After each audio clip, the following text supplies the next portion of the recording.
MSC Elsa 3 കപ്പലപകടത്തിൽ 1227.262 കോടി രൂപ കെട്ടിവെച്ച് Mediterranean ship company.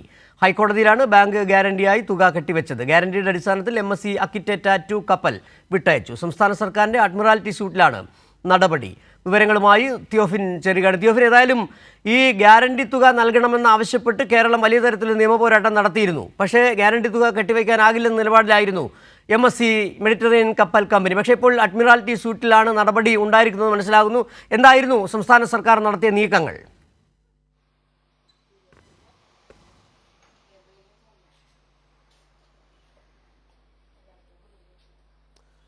Siju, നേരത്തെ ഈ കേസ് അല്ലെങ്കിൽ ഈ കപ്പലുണ്ടാക്കിയ നാശനഷ്ടങ്ങളും അതിൻ്റെ പാരിസ്ഥിതിക ആഘാതങ്ങളും ഉൾപ്പെടെ നൽകേണ്ട നഷ്ടപരിഹാരം അതിൽ നിന്ന് ഒഴിഞ്ഞു മാറാനുള്ള ശ്രമമാണ് MSC ഈ മെഡിറ്ററേനിയൻ ഷിപ്പിംഗ് കമ്പനി നടത്തിയിരുന്നത്. തുടർന്നാണ് സർക്കാർ അഡ്മിറാൽറ്റി സൂട്ട് നൽകിയത്. അതിൻ്റെ അടിസ്ഥാനത്തിലാണ് പിന്നീട് കോടതിയുടെ ഇടപെടലുണ്ടായത്.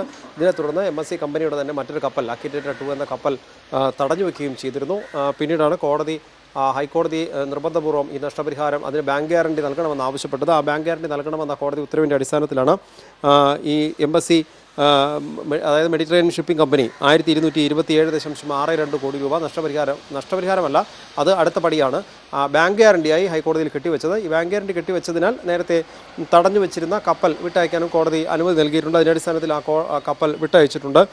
സർക്കാരിൻ്റെ ആവശ്യങ്ങൾ ഇതായിരുന്നു. നേരത്തെ സർക്കാർ ആവശ്യപ്പെട്ടത് 9,531 കോടി രൂപയാണ് സർക്കാർ നഷ്ടപരിഹാരമായി ആവശ്യപ്പെട്ടത്. അതിന് ചൂണ്ടിക്കാണിച്ചിരുന്ന കാരണങ്ങൾ ഈ കപ്പൽ അപകടത്തെ തുടർന്നുണ്ടായ എണ്ണ ചോർച്ച, അതുപോലെ പരിസ്ഥിതി മലിനീകരണങ്ങളുണ്ടായിരുന്നു, കണ്ടെയ്നറുകളുണ്ടായിരുന്ന പ്ലാസ്റ്റിക് മാലിന്യങ്ങൾ ഉൾപ്പെടെ നിരവധി മാലിന്യങ്ങൾ കടലിൽ ചിതറി, അതായത് കടലിൽ പരന്നു.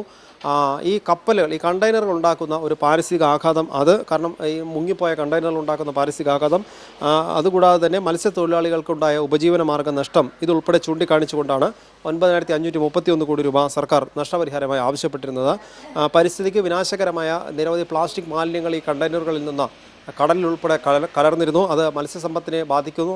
അത്തരം കാര്യങ്ങൾ കൂടി ചൂണ്ടിക്കാണിച്ചുകൊണ്ടായിരുന്നു സർക്കാർ ഈ അഡ്മിറാൽറ്റി സൂട്ട് കൂടി നൽകിയത്. ഇതിൻ്റെ അടിസ്ഥാനത്തിലാണ് ഇപ്പോൾ ഷിപ്പിംഗ് കമ്പനി 1227.62 കോടി രൂപ ബാങ്ക് ഗ്യാരണ്ടിയായി ഹൈക്കോടതിയിൽ കെട്ടിവെച്ചിട്ടുള്ളത്. ഈ കേസ് സർക്കാരിന് അനുകൂലമായ വിധിയാവുകയാണെങ്കിൽ ഇനി അങ്ങോട്ടുള്ള കാലയളവിൽ ലഭിക്കുന്ന ഈ തുകയ്ക്ക്, ഈ കെട്ടിവെച്ച തുകയുടെ പലിശ ഉൾപ്പെടെ അത് കേരളത്തിന് ലഭിക്കുകയും ചെയ്യും. സിജു.